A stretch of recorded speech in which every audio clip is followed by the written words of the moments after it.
Kemudian dibawalah 2 orang dari tawanan muslim, dilempar ke dalam api panas itu. Baru masuk beberapa detik, sudah keluar tinggal tulang-tulang saja, karena panasnya minyak itu. Di depan mata dia, kita bayangkan satu bejana besar, dipanasin dengan api, bejananya panas, minyaknya panas berdiri, lalu dilempar dari kita ke situ. Ini ujian yang luar biasa. Maka diperlihatkan 2 orang itu. Lalu Kaisar bilang, kalau kau tidak mau pindah Nasrani, saya akan bunuh kau seperti 2 temanmu itu. Kata Abdullah, silahkan lakukan. Digiringlah Abdullah menuju ke minyak itu. Pas dekat api, Abdullah nangis. Kata prajuritnya, dia nangis. Kita lapor dulu kepada Kaisar. Dilapor, wahai Kaisar, dia sudah nangis. Kata Kaisar, kembalikan ke saya, mungkin sudah lunak hatinya. Begitu didatangkan, kata Kaisar, kenapa kau menangis? Dia bilang, saya menyesal karena saya cuma punya 1 nyawa. Saya berharap punya nyawa sejumlah helai rambut saya, semuanya dilempar ke minyak itu supaya semuanya mati di jalan Allah. Kaisar jadi putus asa, nggak tahu dia harus buat apa dengan orang ini. Mau dibunuh pun tidak ada masalah. Nangisnya hanya karena punya 1 nyawa.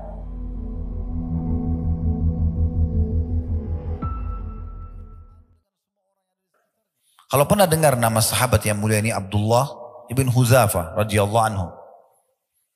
Sayang sekali, mungkin di antara guru-guru yang mengajar kaum muslimin, kisah-kisah seperti ini tidak dijadikan sebagai kisah heroik, kisah yang harus selalu disampaikan agar bisa membakar keimanan kita. Abdullah bin Huzaifah radhiyallahu dari awal dia mengenal Islam, mencapai tingkat level iman yang tertinggi dengan cara mempelajari Al-Quran, mempelajari hadis Nabi SAW, sahabat Nabi yang mulia. Nabi SAW pernah menugaskan dia untuk mengantar surat ke Kisra. Pada saat dia antar surat ke Kisra, dan dia jalan sendirian. Perjalanan waktu itu memakan antara 1 bulan, 1,5 bulan. Dia jalan sendiri, tidak ada pengawal. Ya. Naik, turun gunung, gurun pasir, sampai tiba di Kisra. Dan dia mengantarkan surat Nabi SAW. Dan Kisra itu marah. Kenapa? Karena memang suratnya Nabi SAW berisi Bismillahirrahmanirrahim, kemudian dari Muhammad utusan Allah SAW kepada ya Kisra. Ya. Semoga keselamatan tercurahkan bagi orang-orang yang mengikuti petunjuk. Tapi rupanya pada saat itu Kisra marah karena dia anggap Nabi Muhammad SAW berada di bawah kekuasaannya. Dia anggap Jazirah Arab itu wilayah jajahannya dia. Dan dia tidak terima itu, maka dia langsung sobek surat itu. Tapi Abdullah bin Huzaifah tetap aja tegar. Dia tidak takut. Dan dia sudah tahu, dia bilang, akhir saya cuma bisa saya diusir atau saya akan dipenggal leher saya. Tapi yang penting saya sudah menyampaikan risalah Nabi Muhammad SAW, maka tidak ada masalah. Baik, itu satu kejadian. Tapi ini bukan yang saya ingin titip beratkan. Saya ingin titip beratkan kisah yang kedua. Ini di tahun 19 Hijriah. Kita tutup dengan ini, mungkin teman-teman yang dari Malang bisa sholat Isya dulu habis ini. Kami sudah jamak tadi. Abdullah bin Huzaifah radhiyallahu anhu ini, teman-teman sekalian, di tahun 19 Hijriah, beliau pernah diutus oleh Umar bin Khattab radhiyallahu anhu dalam salah satu peperangan, memimpin pasukan, dan dia sama teman-temannya semuanya ditawan oleh Raja Romawi, pasukan Romawi, dan mereka mencari tahu ya siapa saja yang ada dalam pasukan muslimin itu, dan mereka menemukan ternyata yang masih ada hubungannya dengan Nabi Muhammad SAW, sahabat langsungnya adalah Abdullah radhiyallahu anhu. Maka mereka mengikatnya dan membawanya kepada Heraklius, ya, atau pada saat itu istilah bagi Kaisar Romawi. Dibawalah ke sana. Kemudian Abdullah pada saat didatangkan diikat, diperhatikan mukanya oleh Kisra atau Kaisar pada saat itu, bajunya yang usang, wajahnya yang pucat karena ditawan penuh debu, tawanan, tidak dikasih makan, memang ditahan beberapa hari, ya. Tapi dia lihat orang ini seperti santai saja. Maka Kaisar tidak ingin membunuhnya seperti umumnya tawanan-tawanan. Maka ditawarkan, dia mengatakan, siapa namamu? Abdullah. Baik, saya ingin menawarkan kepadamu, bagaimana kalau kau pindah ke Nasrani, masuk ke agamaku, kata Kaisar ini, dan saya akan berikan kau kedudukan di sini. Kasih jabatan di kerajaan, punya kedudukan, punya pendapatan, apa saja yang kau mau saya kasih. Maka kata Abdullah, waktu itu karena si kaisar tidak bisa bahasa Arab, dia ada penterjemah. Maka kata Abdullah, sungguh ya, aku dalam beberapa asar tentang beliau ya, sungguh aku ya terbunuh berulang kali lebih aku sukai daripada penawaranmu itu. Bagaimana kalau kerajaanku ini, kerajaan Romawi saya bagi dua. Setengah buat kamu, setengah buat saya. Begitu kau mengaku Nasrani, sekarang saya akan kasih kamu langsung kedudukan itu. Maka dia mengatakan saya tolak. Walaupun engkau memberikan semua kerajaan Arab dan Ajam kepadaku untuk meninggalkan agama ini, aku tidak akan tinggalkan. Kata kaisar apa? Kalau gitu saya akan bunuh kamu. Dia bilang lakukan apa yang kau inginkan. Disuruh ikat, ditaruh di tiang salib. Lalu kata kaisar kepada para pemanahnya, jangan lukai dia. Tapi lempar anak panah di sekitar tangannya. Supaya dia takut saja. Dilempar, sambil dilempar panah tersebut, sambil ditawarkan kembali Nasrani. Tetap ditolak. Kaisar bilang lempar di arah kakinya. Dilempar tapi tetap saya tidak mau. Hanya disuruh turun. Kemudian kaisar menyuruh mendatangkan satu kuali besar. Isinya minyak yang sengaja dipanasi dengan api. Dipikul oleh banyak orang, ditaruh di atas api lalu mendidih. Kemudian dibawalah 2 orang dari tawanan muslim. Dilempar ke dalam api panas itu. Baru masuk beberapa detik sudah keluar tinggal tulang-tulang saja karena panasnya minyak itu. Di depan mata dia. Kita bayangkan satu bejana besar dipanasin dengan api. Bejananya panas, minyaknya panas mendidih lalu dilempar dari kita ke situ. Ini ujian yang luar biasa.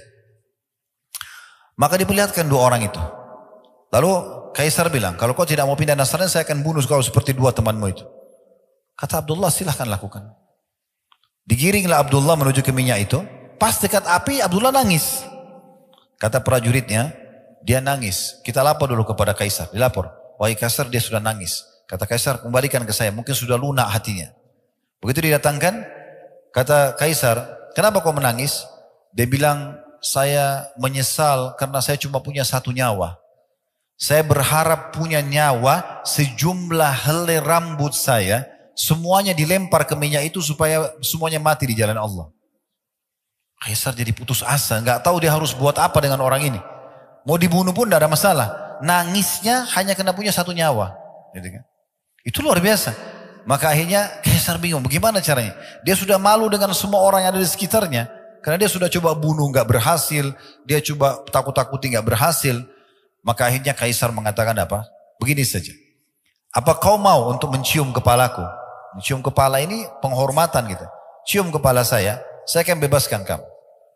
Abdullah sempat berpikir dalam beberapa asar dia katakan, saya mencium kepala musuh Allah ini, tapi kalau untuk saya bebas dan dia mau menerima syarat saya untuk bebaskan tawanan muslimin, saya akan terima. Lalu Abdullah mengatakan, bagaimana dengan tawanan muslimin, apakah kau akan bebaskan juga? Kata kaisar, iya kalau kau cium kepala saya, kamu dan semua saya akan kasih. Maka akhirnya dia cium kepalanya kaisar, lalu dibebaskan dia dengan tawanan muslimin, bahkan dikasih banyak sekali.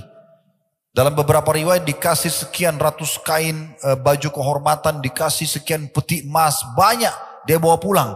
Jadi seakan-akan dia ini membawa ganimah, harta rampasan perang dari perbuatan dan sikapnya tadi. Sampai sebagian ulama menanggapi mengatakan bukan mustahil, kaisar itu sebenarnya mungkin masuk Islam dan seperti keadaannya ya Najasyi yang menyembunyikan keislamannya. Karena tidak masuk akal dia menyelamatkan Abdullah dan dia berikan segala pemberian ini. Itu berarti kemungkinan ada sesuatu di situ. Tapi kasusnya adalah Abdullah ini pulang ke Madinah menceritakan kepada Umar bin Khattab, lalu Umar mengatakan apa? Sangat pantas untuk semua muslim mencium kepalanya Abdullah dan saya akan memulainya karena dia telah menjaga kemuliaan agama ini. Ini contoh keimanan. Seseorang di antara kita di masa sekarang hanya takut meninggalkan pekerjaannya, masih ada pekerjaan yang lain. Subhanallah tidak mau tinggalkan. Lalu mau bicara masalah keimanan. Seseorang tidak mau meninggalkan komunitasnya, ya, tidak mau memperbaiki rumah tangganya, tidak mau ini dan itu hanya karena masalah ya dunianya dan dia dahulukan daripada keimanan. Bagaimana dia mau berharap bisa mendapatkan keberkahan yang sempurna? Nah, ini salah satu contoh saja. Kita langsung saja melanjutkan ke kisah yang berbeda. Walaupun tadi sebenarnya ada asar yang lain menyebutkan bahwasanya Abdullah bin Hudzafah radhiyallahu anhu pada saat beliau menolak untuk masuk ke agama Kristen setelah diikat di tiang salib, beliau dimasukkan ke dalam sebuah penjara. kemudian dibiarkan tidak makan sampai beberapa hari. Dan yang dihidangkan di penjaranya itu adalah babi dan juga minuman keras atau khamr. Dan ternyata beliau tetap juga tidak makan. Dan waktu dikeluarkan ditanya oleh Kaisar Romawi, kenapa kau tidak memakannya? Dia mengatakan sebenarnya agama saya sudah membolehkan saya makan karena mungkin saya akan mati kalau tidak makan. Tetapi saya tidak ingin memberikan celah untuk menilai negatif terhadap agamaku. Barulah kemudian proses tadi, beliau dipancing untuk dimasukkan ke dalam minyak dan sampai akhir kisah yang sudah kita sampaikan. Kita sekarang pindah ke kasus yang berbeda tentang masalah sikap dan keputusan yang diambil oleh Abu Dahdah radhiyallahu anhu. Abu Dahdah seorang sahabat yang mulia dari kalangan Ansar, terkenal hatinya penuh dengan keimanan. Dan subhanallah, orang kalau sudah imannya mendalam, sudah tebal, sudah memenuhi hatinya, sudah menjadi sebagai panduan hidupnya, pengontrol hidupnya, maka apa saja jadi mudah untuk dikerjakan. Walaupun sebenarnya berat di mata sebagian orang yang belum tertanam iman dalam hatinya. Disebutkan kisahnya, Abu Dahdah ini punya sebuah kebun, beberapa kebun maaf, dan setiap kebun itu punya 600 pohon kurma. Perlu teman-teman garis bawahi ya, kalau di Timur Tengah, di negara-negara Arab, dari masa Nabi SAW sampai hari ini, tolok ukur orang itu kaya, bukan karena punya mobil mewah atau rumah besar, tapi kalau dia punya kebun kurma. Karena kebun kurma ini pohonnya mahal dan produktif. Bisa berbuah sepanjang tahun, bisa berbuah setahun sekali atau setahun 2 kali tergantung daripada pemumpukannya. Tetapi buahnya, kalau yang sudah tahu alhamdulillah, kalau yang belum tahu kurma itu ada banyak jenisnya, bahkan sampai ratusan jenis. Kalau kita bicara kurma yang kering itu bisa bertahan bertahun-tahun, sehingga dia sangat menguntungkan. Seperti itulah. Demikian sebuah kisah tentang Abu Dahdah radhiyallahu anhu dengan istrinya Ummu Dahdah radhiyallahu anha, bahwasanya seseorang telah datang kepada Nabi SAW dan mengatakan, ya Rasulullah, sesungguhnya ada si fulan ini tetangga dia, memiliki pohon yang tumbuh masuk ke pekarangan saya, dan saya mau garap tanah saya ini. Kalau pohon itu ditebang, minta dia tebang nggak mau, minta dia berikan kepada saya juga nggak mau. Jadi tolong bantu saya, minta pohon itu buat saya ya Rasulullah. Maka Nabi SAW panggil orang yang punya pohon kurma yang satu yang masuk ke tanah orang ini. Kata Nabi SAW, berikanlah 1 pohon kurmamu itu untuk dia sesuai dengan perintah saya, dan balasannya kau akan dapat gantinya pohon kurma di surga. Tapi subhanallah, orang ini tidak mau. Dalam kisah ini orang ini tidak mau. Di situ kebetulan ada Abu Dahdah radhiyallahu anhu. Beliau mengatakan, ya Rasulullah, apakah betul yang anda katakan tadi? Maksudnya kalau diganti 1 pohon kurma yang diganti dengan pohon kurma di surga? Kata Nabi SAW, iya. Langsung Abu Dahdah tidak banyak bicara, datang kepada pemilik pohon kurma itu, lalu negosiasinya begini. Mau enggak 1 pohon kurmamu saya ganti dengan 1 kebun saya, 600 pohon kurma. Ambil semua. Yang penting kasih 1 pohon itu buat Nabi. Orang itu kena tamak dengan dunia. Dia punya 1 diganti 600 pohon. Dia bilang saya mau. Lalu Abu Dahdah mengatakan, ya Rasulullah, ini 1 pohon kurma ya, yang anda inginkan, berikan kepada siapa yang anda inginkan.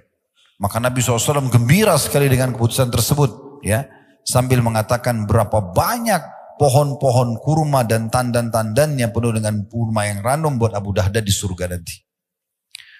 Dalam riwayat yang lain dikatakan mirip dengan ini, pernah waktu turun firman Allah Subhanahu wa taala, man dzalladzi yuqridullaha qardan hasanan fayudha'ifu lahu adha'afan katsira.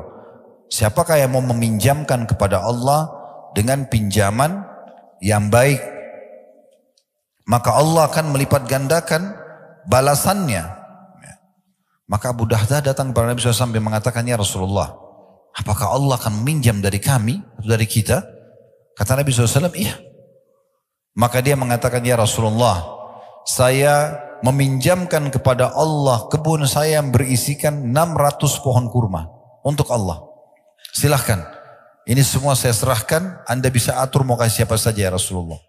Maka Nabi SAW mengatakan berapa banyak pohon-pohon kurma dan tandan-tandan kurma itu buat Abu Dahdah nanti di surga.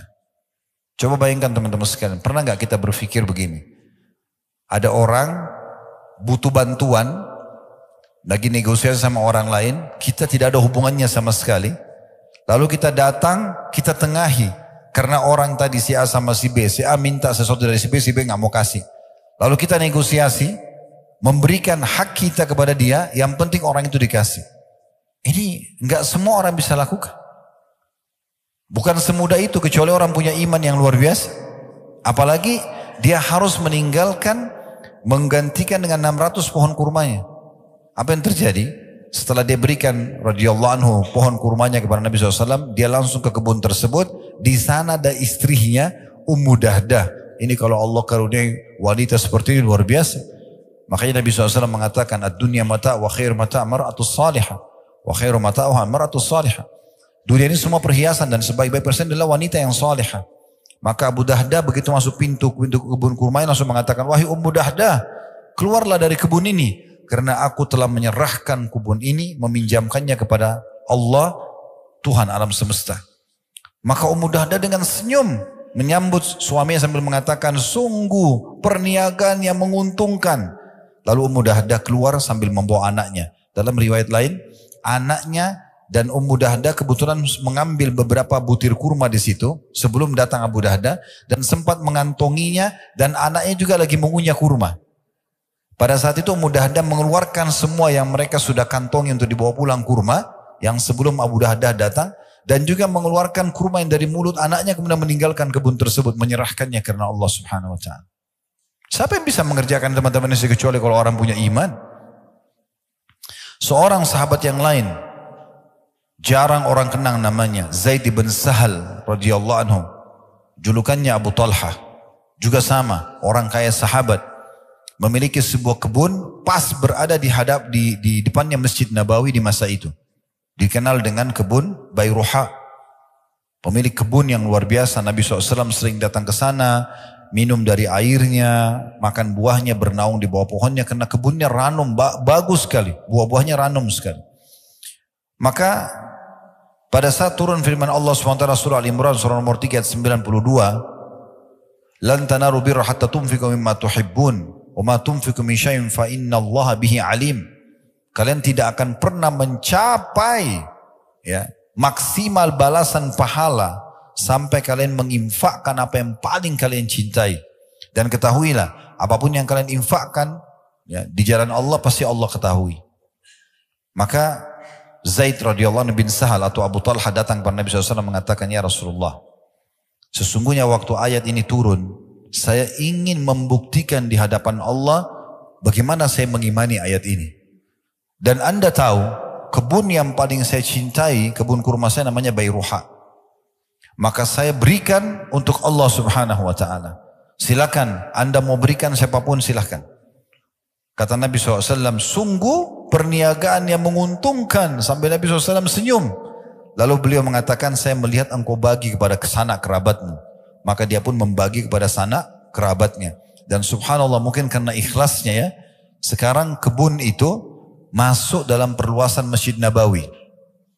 Jadi bagian daripada masjid. Nah itu juga siapa kira-kira teman-teman sekalian yang bisa mau berinfak seperti ini kecuali orang yang betul-betul terdorong dengan keimanan. Belum lagi kalau kita bicara di medan jihad, medan perang. Saya beberapa hari yang lalu berbicara dengan beberapa teman dari Gaza. Lalu mereka tuh seperti berkaca-kaca menceritakan tentang bagaimana kondisi di sana, dan memang betul-betul luar biasa. Dibom, terbakar badannya, meledak kepalanya di depan keluarganya, rumahnya hancur. Sambil dia menggambarkan itu, lalu saya berpikir, lagi dia cerita, bagaimana caranya saya menghibur saudara saya muslimin. Lalu saya mengatakan begini, saudaraku, semestinya kami ini yang sedang tidak diuji oleh Allah seperti itu, tidak lagi di medan jihad, cemburu dengan antum. Karena memang untuk mati syahid harus terbunuh. Ya inilah caranya. Hamzah radhiyallahu anhu pada saat ditemukan jenazahnya, Umar bin Khattab mengatakan, saya belum pernah melihat Nabi SAW menangis seperti pada saat beliau menangis melihat jenazahnya Hamzah. Hidungnya terpotong, mukanya tercabit-cabit, dadanya terbelah. Jadi luar biasa jasadnya. Bagaimana Abdullah bin Haram radhiyallahu anhu di perang Uhud, kepalanya bocor, dihantam oleh musuh.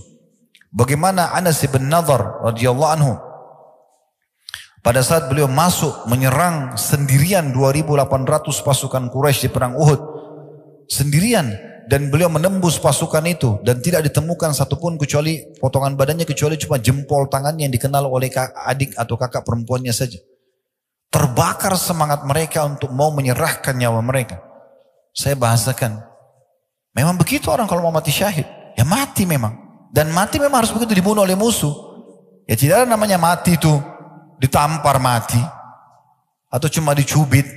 Ya dipenggal lehernya, ya ditusuk badannya, ya dibom kepalanya, memang begitu. Tetapi hiburannya adalah Nabi SAW bersabda, semua orang yang mati syahid tidak akan merasakan sakit kecuali seperti cubitan, kecuali seperti cuma cubitan saja. Mau dia kena bom, mau dia kena strum, mau dia dipenggal lehernya, sama. Ada satu ibu menceritakan di Gaza, anaknya subhanallah lagi lari menuju ke ibunya, kena bom dari atas, meledak kepala anak itu di depan mata ibunya. Ibunya sedih, depan mata dilihat, ini seorang ibu lagi, terbawa dengan perasaannya. Subhanallah, dia sedih, diwawancarai. Dia bilang semoga ya Allah berhentikan ini dan segala macam, orang yang sedih. Malam harinya anak ibu ini mimpi dan dia menceritakan keesokan harinya, dan itu juga dinukil di media sekarang. Malam hari dia mimpi Allah datangkan anaknya seakan-akan berlari pada dia, tapi mengalihkan jalan menuju ke taman surga, langsung masuk ke surga, dan ibu itu melihat surga. Lalu ibu ini mengatakan, saya sempat tanya anak saya tapi dalam mimpi nggak bisa diatur. Apa kau rasa sakit pada saat kena bom nak? Dia bilang hanya seperti cubitan saja. Ini yang sekarang lagi terjadi di hari-hari kita. Allah subhanahu wa ta'ala memang menguji iman seseorang dan ketakwaannya. Memang kalau mau mati syahid, dinikahkan dengan 72 bidadari, menyelamatkan 70 keluarganya, tidak dikena lagi fitnah kuburan, akan diampuni semua dosanya, masuk surga tanpa hisab, derajat tertinggi di surga, dan sekian banyak keutamaan orang yang mati syahid. Ya memang harus terbunuh. Dan dibunuh, namanya bunuh itu ya kepalanya pecah, ya dipenggal lehernya, ya memang begitu.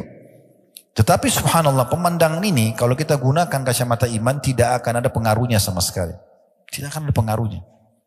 Waktu Nabi SAW lihat jenazahnya Hamzah, beliau di saat itu live menyampaikan kepada para sahabat, dan kalau antum baca riwayat-riwayat tentang bagaimana Nabi waktu lihat jenazah Hamzah di Uhud, beliau mengatakan, sesungguhnya Hamzah, ya, aku diperlihatkan oleh Allah bertelekan di dipan-dipannya di surga, dan dia adalah pemimpin para syuhada. Ja'far bin Abi Thalib pada saat terputus tangannya di perang Mu'tah, kemudian Nabi SAW waktu itu menceritakan live di masjid. Zaid bin Harithah masuk menyerang musuh, dan kemudian dia membunuh sekian banyak musuh sampai akhirnya dia dibunuh oleh musuh. Bendera jatuh sekarang, Ja'far maju, Ja'far mengambil bendera, karena Nabi SAW tunjuk 3 pemimpin. Zaid bin Harithah, kemudian Ja'far bin Abi Thalib, kemudian Abdullah bin Rawaha. Lalu Ja'far datang mengambil bendera tersebut dan dia menyerang musuh. Namun karena banyaknya korban, belepotan darah di sana sini di medan perang, darah dengan baunya, dengan kentalnya dan fresh, baru jatuh dari badan orang, dilihat depan mata. Lalu Ja'far turun dari kudanya karena nggak bisa jalan, kudanya pun ya ditebas sama dia.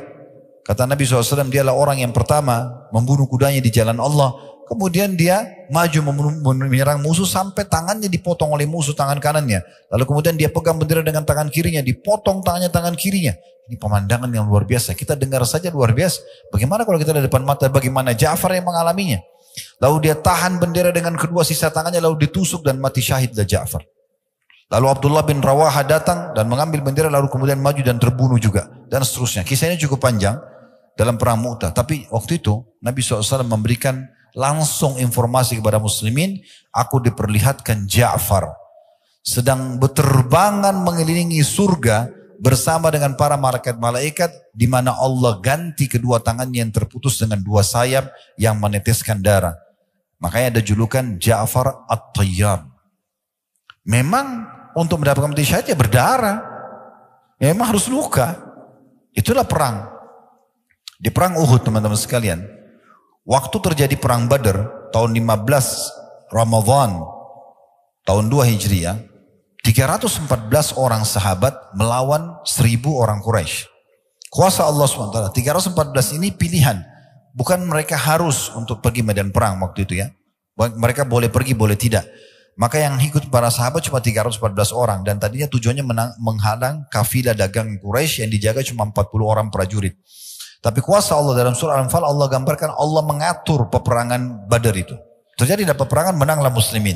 70 tokoh Quraisy, diantaranya Abu Jahal, Al-Walid, Syaibah, Umayyah bin Khalaf, mati semua di situ. Ya, terbunuh semua. Tersisa tokoh Quraisy yang tua cuma satu, Abu Sufyan saja, yang berhasil lolos dengan kafilah dagang. Dan digambarkanlah bagaimana malaikat turun, ya, bagaimana muslimin berhasil membunuh mereka, bagaimana para syuhada. Ya, disampaikan Nabi SAW, mereka bertemu dengan Allah, mereka sangat gembira dengan kematian mereka, dan mereka berharap kembali ke dunia agar terbunuh lagi. Waktu pulang pasukan dari Badar ini, umumnya mereka menceritakan apa yang terjadi. Masyarakat muslim yang ada di Madinah terbakar semangatnya. Wah, ini luar biasa nih. Nanti kalau terjadi perang lagi kita juga mau mati syahid, kita juga mau begini, kita juga mau begitu. 1 tahun setelah itu, 16 Syawal tahun 3 Hijriah hari Sabtu terjadi perang Uhud. Waktu terjadi perang Uhud, kuasa Allah Subhanahu wa taala, di awal peperangan muslimin menang, di pertengahan mereka kalah. Waktu mereka kalah, Allah Subhanahu wa taala menurunkan Al-Qur'an setelah perang Uhud. Walaqad kuntum tamannawna al-mauta min qabl faqad ra'aitumuh. Katanya, ya, begitu terjemahan ini mungkin dari saya supaya mudah difahami ya. Awalnya pengen mati syahid semuanya. Ini mati sekarang depan mata kalian sudah lihat. Mana buktikan? Jadi memang begitu. Memang kalau mau mati, mau dapat syahadah, ya harus mati terbunuh. Dan mamanya terbunuh ya sudah, korbanin semuanya. Tetapi memang obatnya adalah mereka hanya merasakan sakit seperti dicubit. Dan orang yang dipenggal lehernya, yang kena bom tidak lagi mengatakan aduh kepala saya sakit, aduh saya panas kena bom, nggak ada lagi. Karena orang mati cuma merasakan satu, sakaratil maut, proses pencabutan ruh. Orang beriman mudah, orang kafir susah. Selesai, sesederhana itu kok. Jadi tidak perlu takut mati ya. Ada kisah yang luar biasa dari Anas bin Nadhr tadi yang saya sempat singgung. Beliau waktu pasukan muslimin di perang Uhud mulai terpukul mundur, kalah, dan Ibnu Qami'ah, seorang tokoh Quraisy, dia membunuh Mus'ab bin Umair, pemegang benderanya muslimin.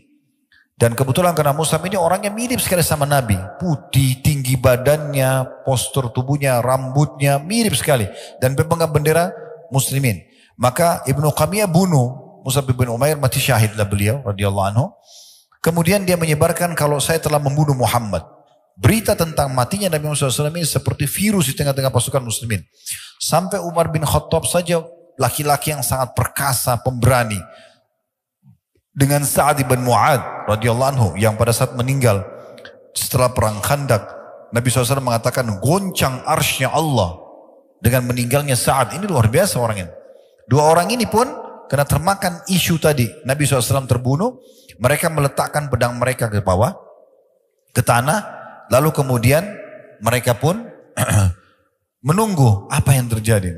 Di awal-awal Islam Nabi SAW sudah terbunuh. Maka lewat Anas bin Nadhr di hadapan Umar dan di hadapan Sa'ad bin Mu'ad. Pasukan muslimin sudah terpukul mundur, banyak korban, dan Umar sendiri sudah duduk di tanah sama Sa'ad. Di depan Umar itu sedikit agak jauh ada 2.800 pasukan Quraisy yang kembali ke medan perang dan meninggikan kembali bendera mereka.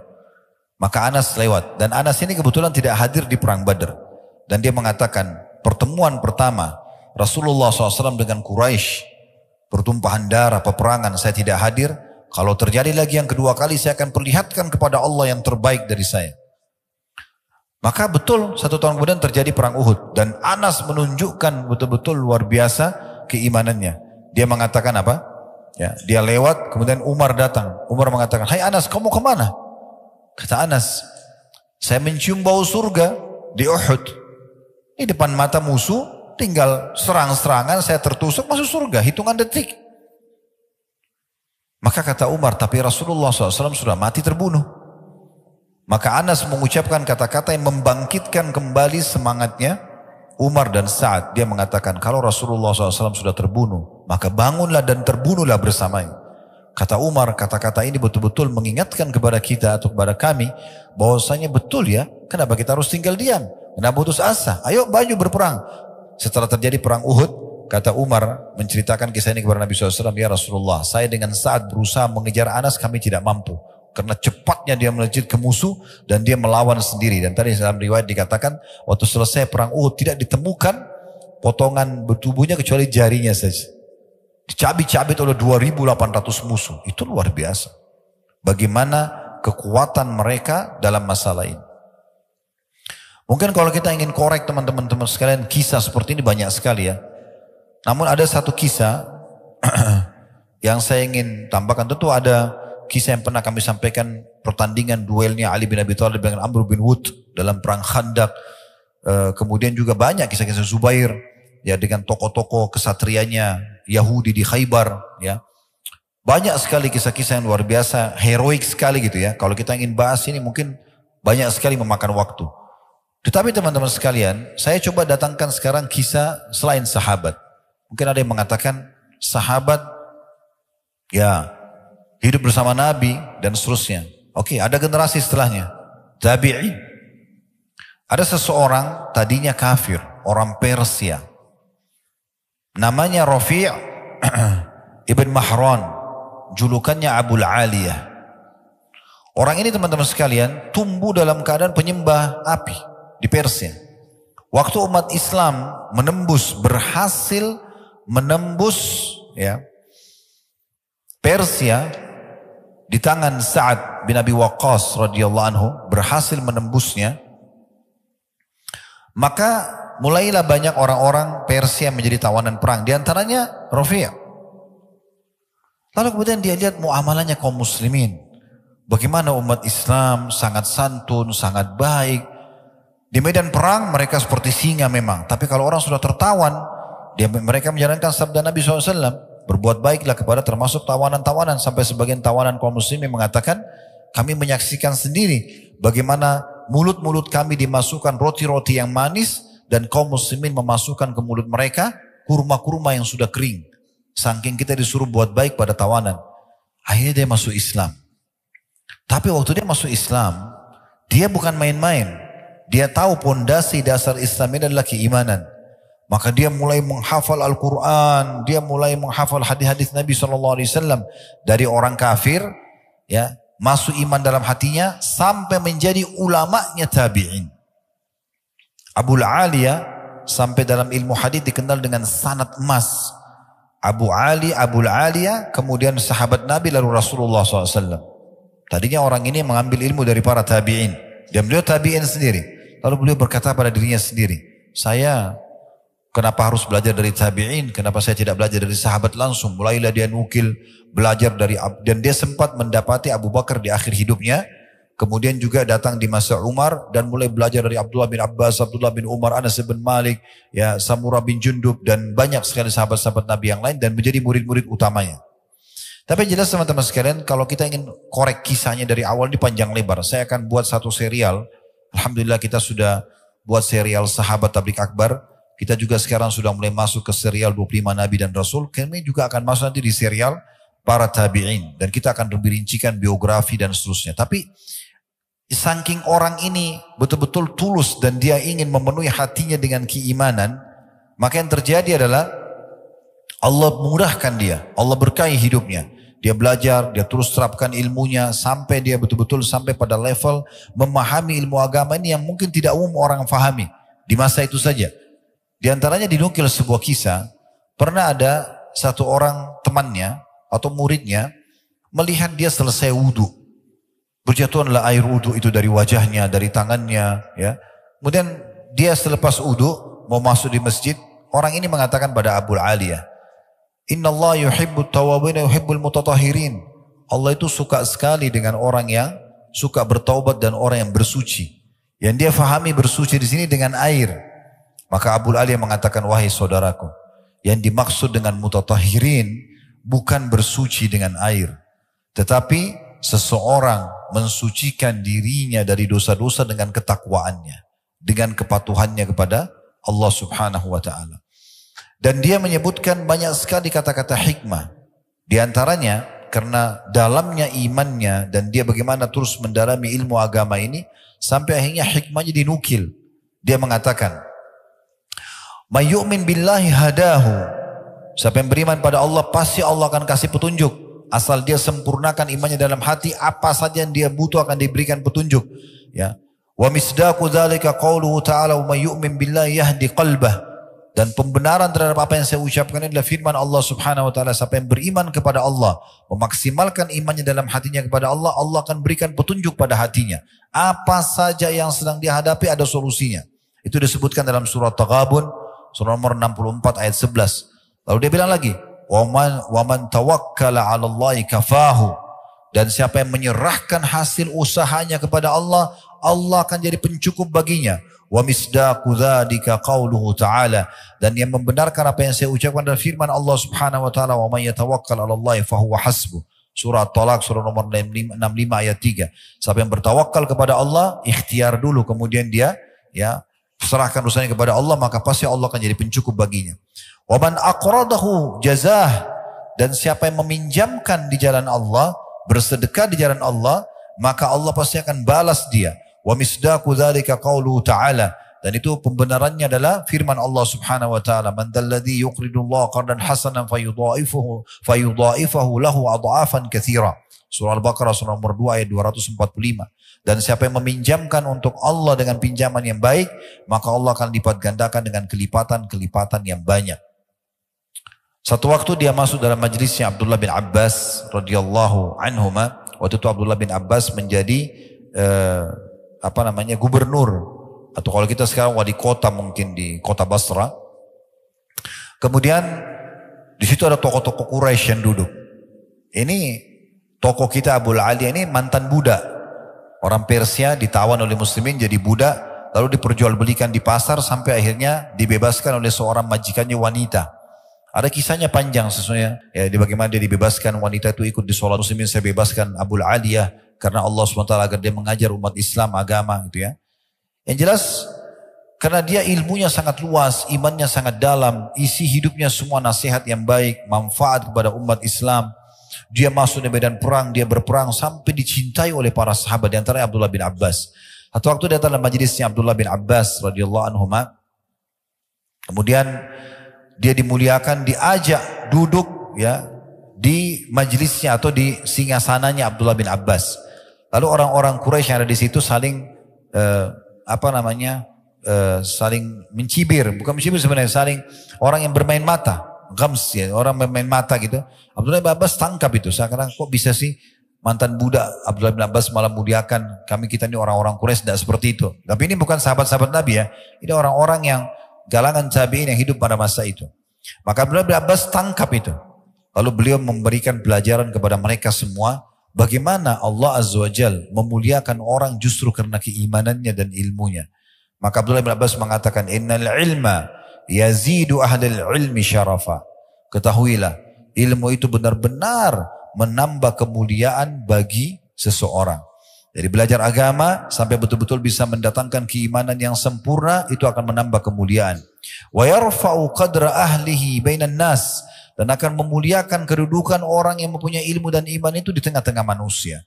Wa yujlisul mamalik 'alal asirra, dan akan mendudukkan para mantan-mantan budak atau budak pun di singa-singasananya para raja-raja.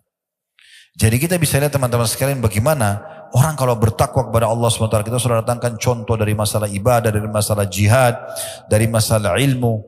Bagaimana betul-betul orang kalau punya iman itu Allah bukakan pintu-pintu keberkahan. Dimuliakan di tengah-tengah masyarakat. Kemudian teman-teman sekalian, kita juga mungkin perlu fahami baik-baik tentang masalah apa yang kita bahas ini. Pastikan teman-teman sekalian, kalau kita bertakwa kepada Allah Subhanahu wa taala, kita menjaga hubungan kita sama Allah, menjaga keimanan kita, tidak akan pernah sama keadaan kita dengan orang-orang yang berbuat maksiat. Kenapa saya datangkan poin ini? Karena pernah ada yang mengatakan begitu. Ustadz, kita kan orang muslim, beriman kepada Allah, tapi kenapa banyak orang di antara kita yang miskin, yang susah, ya, belum dibukakan pintu rezeki. Lalu kemudian dia membandingkan dirinya dengan tetangganya yang non muslim. Lalu saya mengatakan, jawaban saya dua.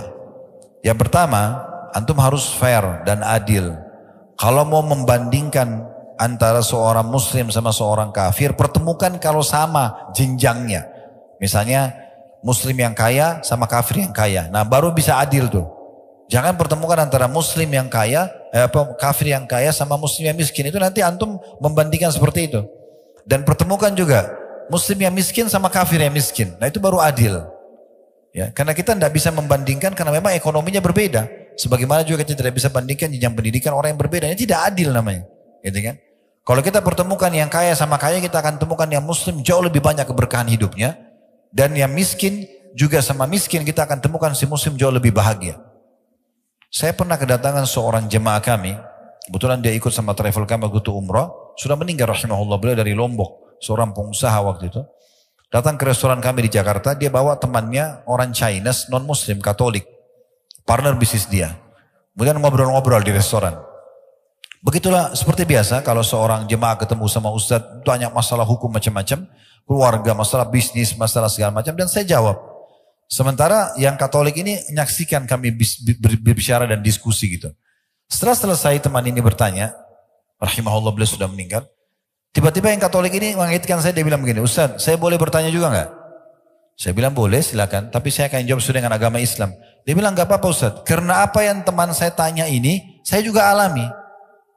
Jadi masalah-masalah apa tadi? Masalah penipuan atau masalah hukum-hukum yang bagaimana supaya maju usahanya, harus ada kejujuran, modalnya halal dan segala macam. Bagaimana membahagiakan istri, bagaimana haknya mereka. Sebenarnya saya juga butuh itu. Jadi jangan pikir teman-teman orang-orang kafir itu dalam kondisi, oh mereka tuh kafir tapi mereka enak-enak saja. Perhatikan ini sebuah statement yang menarik ya, yang harus kita fahami baik-baik. Hadis Nabi SAW, hadis ini mulia sekali. Hadis ini diriwayatkan Imam Ahmad dengan sanad sahih. Inna Allah azza wa jalla yu'ti dunya man yuhib wa man la yuhib. Sesungguhnya Allah itu akan memberikan dunia ini kepada siapa yang dicintai dan tidak dicintai. Karena tidak ada nilainya dunia itu. Ya. Kemudian dikatakan wala yu'tid din illa liman ahab. Dalam riwayat lain wala yu'til imana illa liman ahab. Dan dia tidak akan memberikan agama atau iman kecuali kepada siapa yang dicintai. Waman a'tahu Allahu din faqad ahabbah. Dan siapa yang Allah berikan padanya agama Islam ini, maka tentu Allah sudah mencintainya. Jadi jangan sampai salah nih. Ini jawaban yang pertama, gitu kan? Jawaban yang kedua berhubungan dengan masalah ini.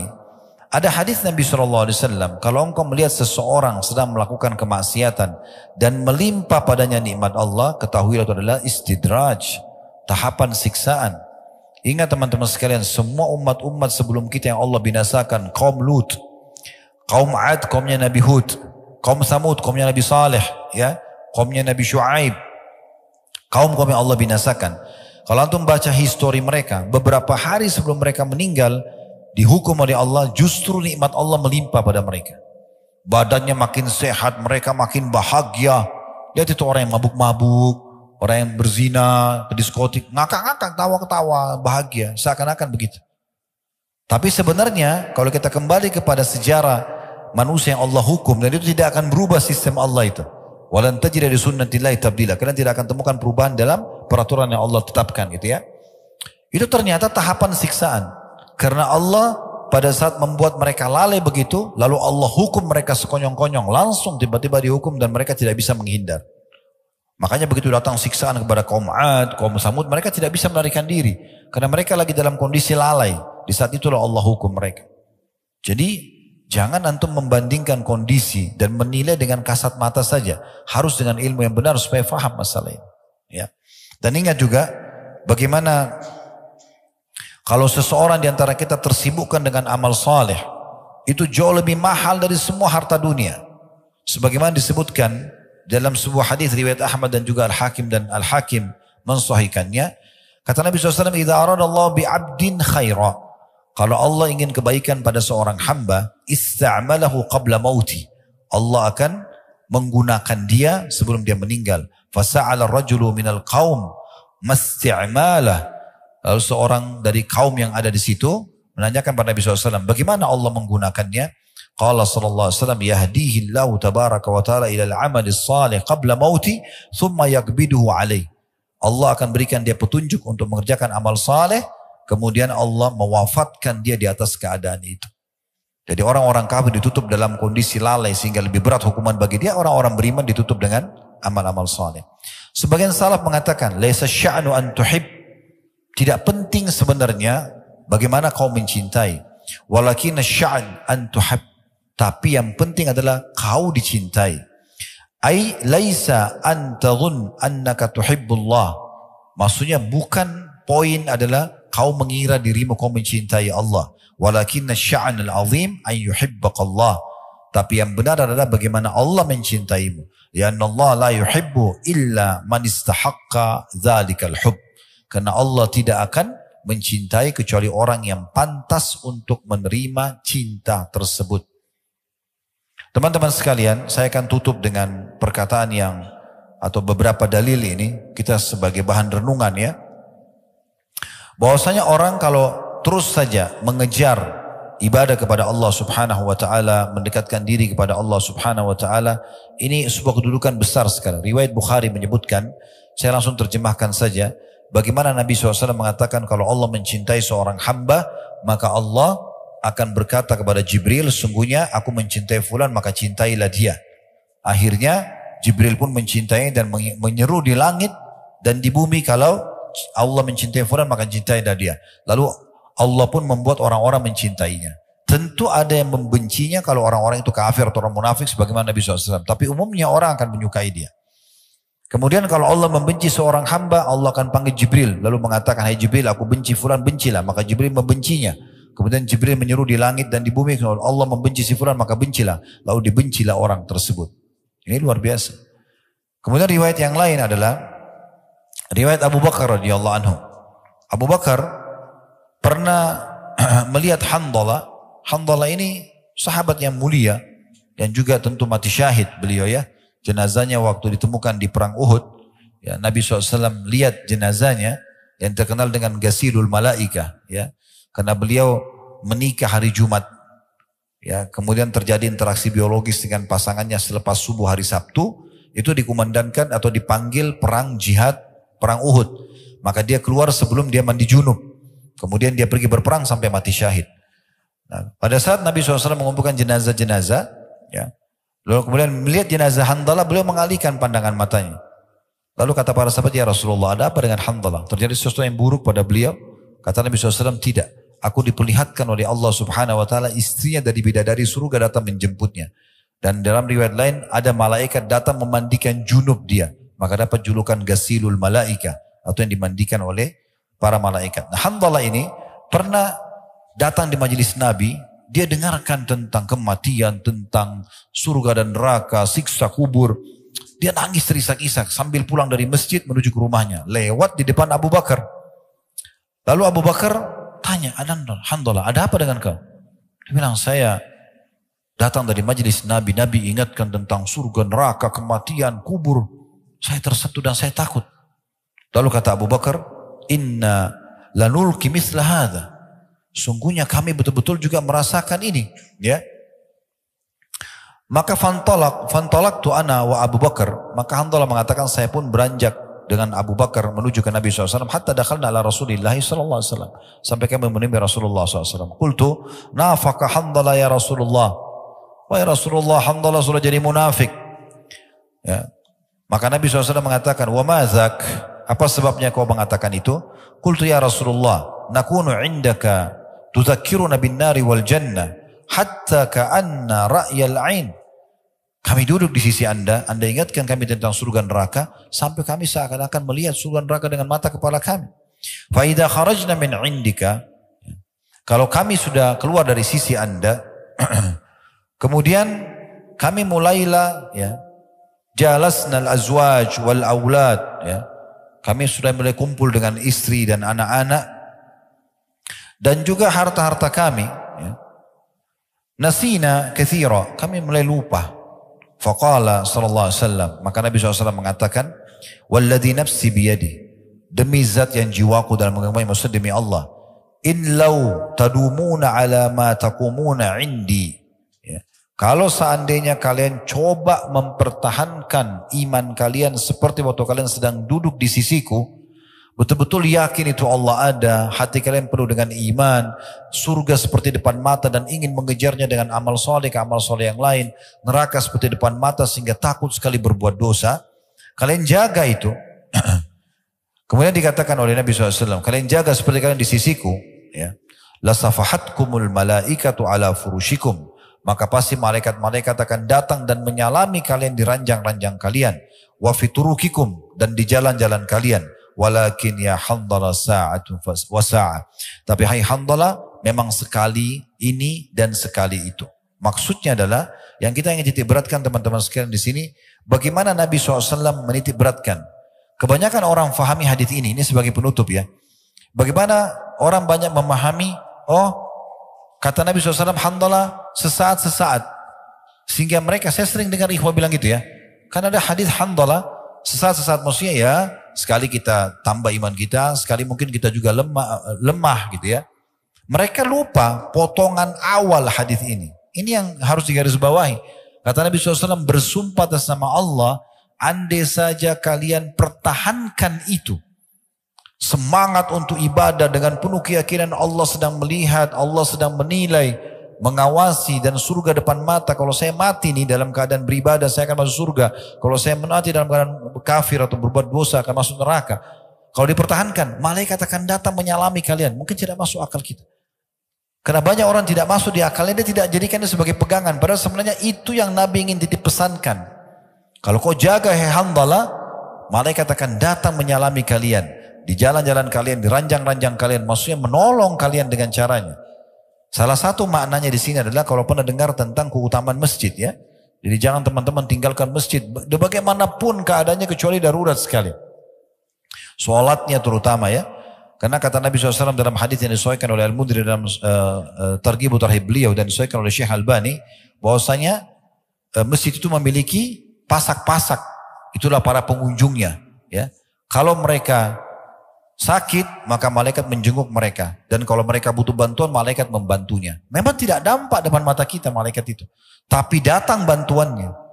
Salah satu cara mengimani keadaan malaikat seperti apa kira-kira? Perhatikan hadis Nabi SAW. Kalau seseorang terbangun tengah malam, kita semua bisa rasakan itu. Maka pendampingnya dari malaikat akan mengatakan, sholatlah.